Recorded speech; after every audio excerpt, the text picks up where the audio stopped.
Bonjour, aujourd'hui nous terminons la révision du cours sur le Groenland. Donc tu as appris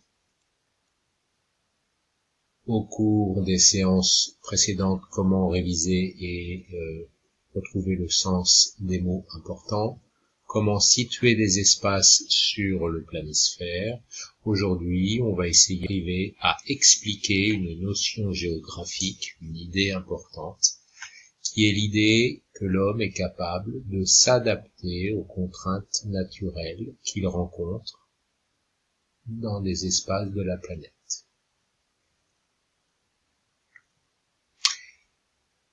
Dans la première partie, tu avais donc vérifié que tu étais capable de définir les mots suivants: la banquise, qu'est-ce qu'une famille nomade, qu'est-ce qu'une contrainte naturelle, qu'est-ce qu'une famille sédentaire, qu'est-ce que l'air, qu'est-ce que la biodiversité, qu'est-ce que un iceberg.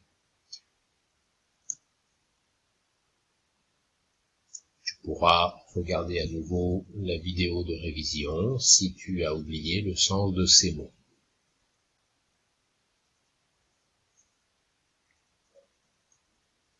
Tu as ensuite appris à situer sur le planisphère différents endroits. D'abord, les endroits dont on a beaucoup parlé, c'est-à-dire qu'il y ait le Groenland, le pôle Nord bien sûr, la France, le Danemark, qui est le pays qui possède le Groenland. Tu as appris aussi à situer d'autres déserts froids de la planète, qui ont beaucoup de ressemblances avec le Groenland, qui ont aussi quelques différences, en particulier, je l'avais dit, des arbres. Plusieurs de ces déserts froids sont dans la partie nord de la Terre. L'Antarctique est un désert froid situé au sud de la planète. Et enfin, tu avais essayé de situer quelques déserts chauds dont on n'a encore pas beaucoup parlé. Pour cela, tu as pu t'appuyer sur cette carte qui peut te servir à travailler, à deviner ce qui se cache derrière chaque rectangle rouge.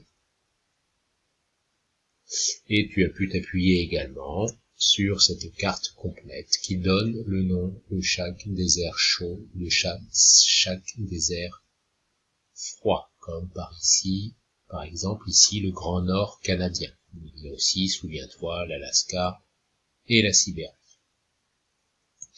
Aujourd'hui, tu vas devoir donc expliquer une notion géographique qui est la suivante: comment l'homme, dans certains espaces, a réussi à s'adapter aux contraintes naturelles.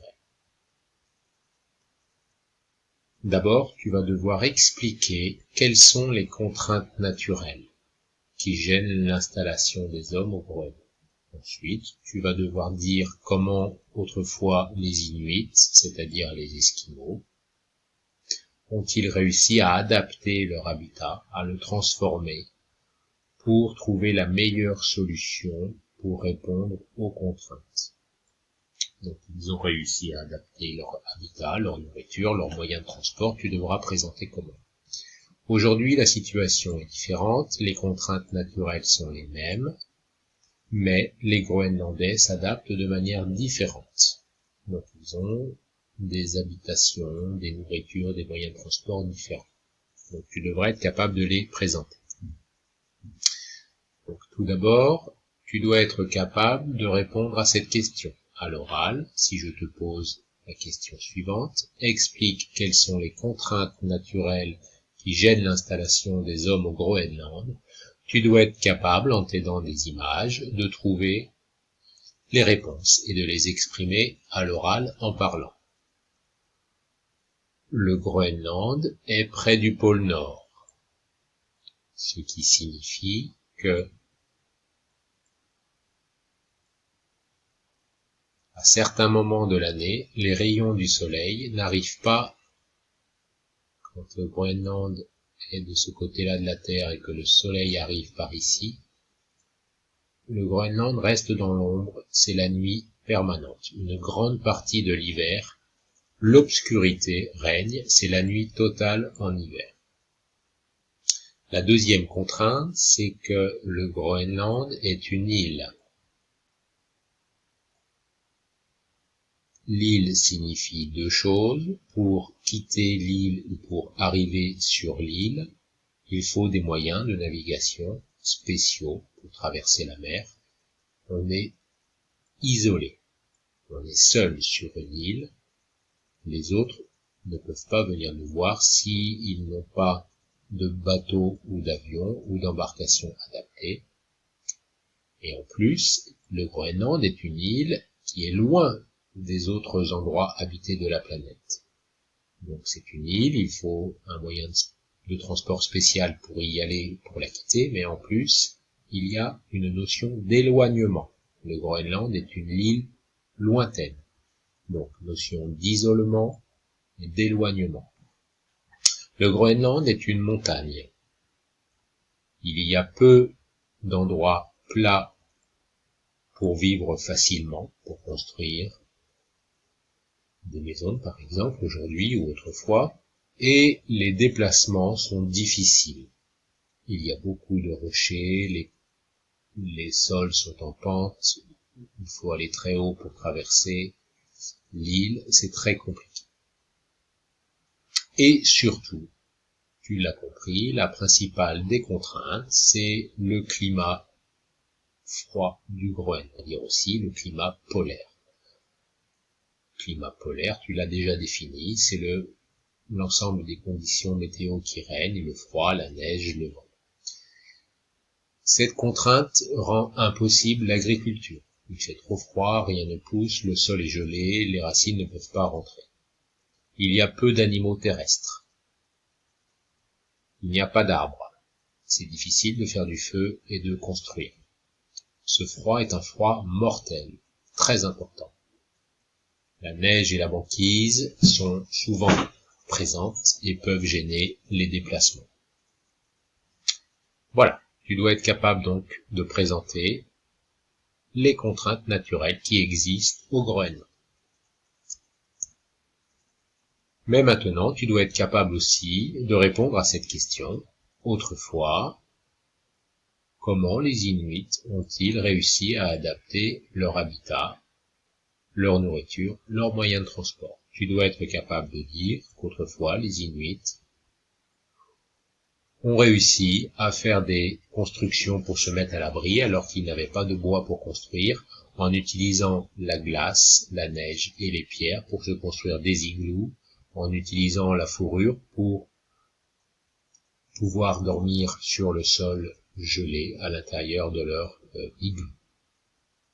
Tu dois être capable de dire qu'ils réussissaient à trouver de la nourriture en chassant et en pêchant pour obtenir de la viande et de la graisse. Tu peux aussi raconter comment ils chassaient et ils pêchaient. Tu dois être capable de dire que les Inuits avaient trouvé les meilleurs moyens de se déplacer quand il y avait de la neige sur une île. C'est le traîneau à chien pour se déplacer dans la neige, et c'est le kayak qui permettait de circuler avec un bateau léger sur la banquise entre les icebergs pour aller à la chasse. Tu dois aussi être capable de répondre à cette question. Aujourd'hui, les contraintes sont les mêmes, mais les Groenlandais, les habitants du Groenland, s'adaptent différemment. Ils trouvent de nouvelles solutions. Comment adaptent-ils leur habitat? Les maisons sont importées du Danemark en bateau, en morceaux, et il suffit de les reconstruire, ce qui explique que sur les photos que tu vois du Groenland, les maisons se ressemblent. À l'intérieur, le confort moderne existe, le chauffage, l'électricité, et des routes relient les différentes maisons entre elles. Les maisons sont des maisons connectées, elles ont l'électricité, elles ont même des moyens de communication comme Internet. Comment les Groenlandais aujourd'hui s'adapte-t-il dans un milieu où on ne peut pas faire pousser de nourriture? La nourriture vient essentiellement du Danemark, en bateau. Les produits arrivent souvent congelés ou en conserve ou sous forme de pâtes et de riz. Les Groenlandais continuent un peu à trouver de la viande en chassant et en pêchant, mais ce n'est plus leur activité principale comme du temps des Inuits. Cette nourriture se trouve dans des magasins où les Groenlandais viennent l'acheter. Les moyens de transport également ont évolué. Les moyens que chaque famille ont pour se déplacer, c'est la motoneige. Certains ont un quad, beaucoup ont un bateau à moteur pour aller pêcher quelques poissons qu'ils pourront manger. Les cargos, les très gros bateaux et les avions sont très utiles pour faire les déplacements très très lointains ou faire venir des marchandises. Voilà. Donc tu dois être capable de répondre à toutes ces questions à l'oral, en t'aidant de la vidéo, en t'aidant de ton cours. Le travail pour toi vraiment, c'est d'être capable de parler.